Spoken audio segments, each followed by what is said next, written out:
সিঙ্গলরা এবছর পাচ্ছে 14,600 এবং ম্যারিড ফাইলিং জয়েন্ট ডিডাকশন পাচ্ছে 29,200। যত বেশি ডিডাকশন আমি দেখাতে পারি আমার ট্যাক্স লায়াবিলিটি ততখানি কমে আসে। যাদের বাড়ি আছে, মর্টগেজ আছে, প্রপার্টি ট্যাক্স পে করে এবং সেটাতে হয়তো মেডিকেল এক্সপেন্সেস আছে, চ্যারিটেবল কন্ট্রিবিউশন আছে, তারাই সাধারণত দেখা গেছে যে স্ট্যান্ডার্ড ডিডাকশনের থেকে বেশি ডিডাকশন ক্লেম করতে পারে। ইউএসএ তে অলমোস্ট 93% লোক তারা স্ট্যান্ডার্ড ডিডাকশন নিচ্ছে। একদম কমন ডিডাকশন গুলো কি কি এবং ট্যাক্স রিটার্নে আসলে এটি কিভাবে আমাদেরকে হেল্প করে? ধন্যবাদ অপলা। ট্যাক্স রিটার্নে আমরা ডিডাকশন গুলোকে খুব বড় করে দেখি।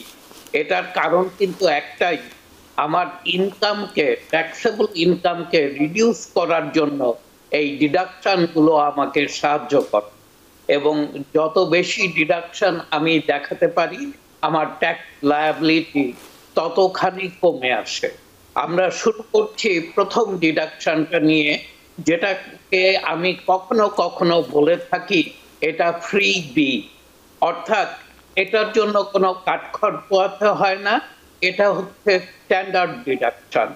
যে কেউ ট্যাক্স ফাইল করছে আইদার সিঙ্গল অথবা ম্যারিড ফাইলিং জয়েন্ট অথবা হেড অফ হাউসহোল্ড ফাইলিং স্ট্যাটাসে, প্রত্যেকেই কিন্তু একটা ফ্রি বি পান ফ্রম আইআরএস। সিঙ্গলরা এবছর পাচ্ছে 14,600 এবং ম্যারিড ফাইলিং জয়েন্ট ডিডাকশন পাচ্ছে 29,200।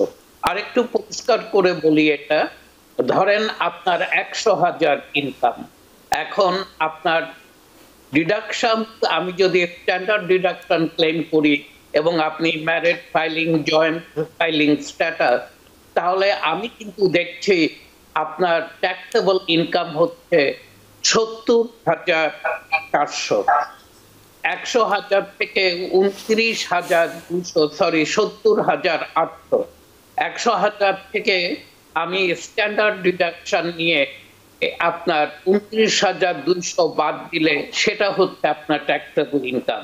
এছাড়া আরো তো ডিডাকশন আছে, সেগুলো নিয়ে কথা বলবো। তো এখানে একটু বলে রাখি, স্ট্যান্ডার্ড ডিডাকশন এবং আইটেমাইজড ডিডাকশন এটা কিন্তু একসাথে দুটোই ক্লেম করা যায়। আপনাকে আইদার স্ট্যান্ডার্ড ডিডাকশন নিতে হবে অথবা আপনাকে আইটেমাইজড ডিডাকশন নিতে হবে। এবং আইটেমাইজড ডিডাকশনের ক্যান্ডিডেট হচ্ছে যাদের বাড়ি আছে, মর্টগেজ আছে, প্রপার্টি ট্যাক্স পে করে এবং সেটাতে হয়তো মেডিকেল এক্সপেন্সেস আছে, চ্যারিটেবল কন্ট্রিবিউশন আছে, তারাই সাধারণত দেখা গেছে যে স্ট্যান্ডার্ড ডিডাকশনের থেকে বেশি ডিডাকশন ক্লেম করতে পারে এবং ওনারাই আইটেমাইজড ডিডাকশনের দিক যায়।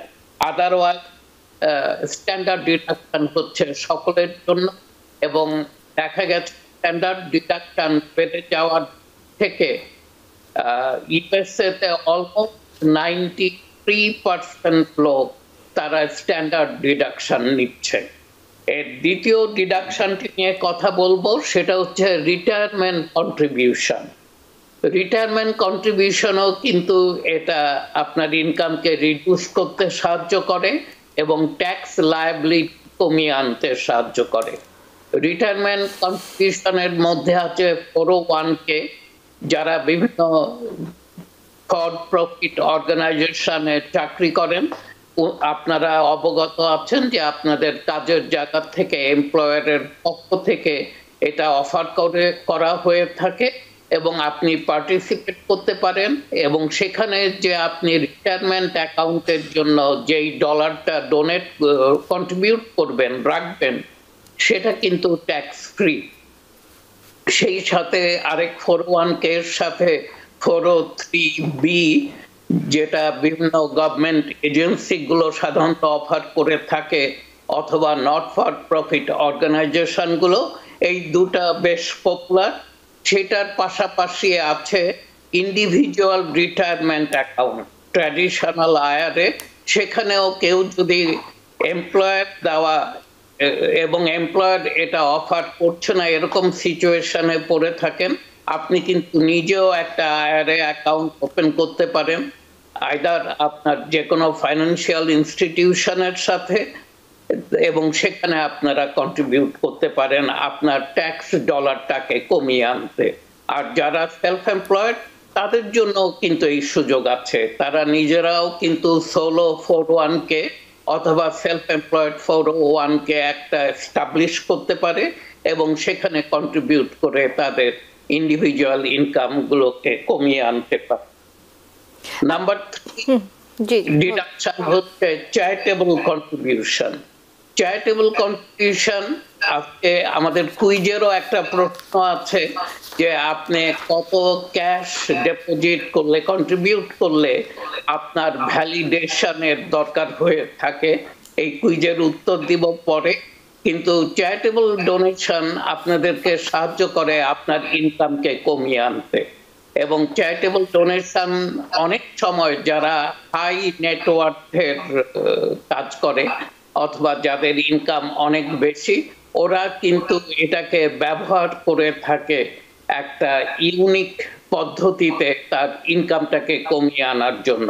এবং সেটা হচ্ছে, সে ফর এক্সাম্পল কারো ইনকাম $500,000 এবং সে প্রতি বছর 10,000 করে চ্যারিটেবল কন্ট্রিবিউশনে দিয়ে থাকে।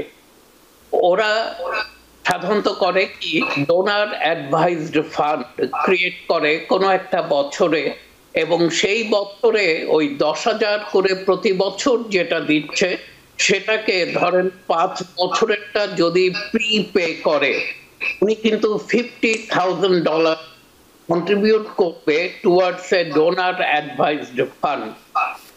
এবং এই ডোনার অ্যাডভাইসড ফান্ডে উনার পুরো টাকাটাই কিন্তু চ্যারিটেবলে কন্ট্রিবিউট করার প্রয়োজন নেই। ডোনার অ্যাডভাইস ফান্ড উনারই ফান্ড, এবং উনি কোনো একটা প্রতিষ্ঠানের সাথে, ফাইন্যান্সিয়াল ইনস্টিটিউশনের সাথে এস্টাবলিশ করেছে এবং সেখানে উনি টাকাটা রেখেছে। সেখান থেকে প্রতি বছর উনাকে 5% করে কন্ট্রিবিউট করতে হবে। তো এটা সাহায্য করে কারণ যদি কোনো বছর একটু এক্সেস ইনকাম হয়ে থাকে এবং সেই ইনকামের কারণে যদি উনার ট্যাক্স রেট বেড়ে যায় এবং প্রচুর ট্যাক্স লায়াবিলিটি আসে, সেই বছর অনেকে এই ডোনার অ্যাডভাইস ফান্ডকে ব্যবহার করে থাকে তাদের ইনকামকে রিডিউস করার জন্য এবং ট্যাক্স লায়াবিলিটি রিডিউস করার জন্য।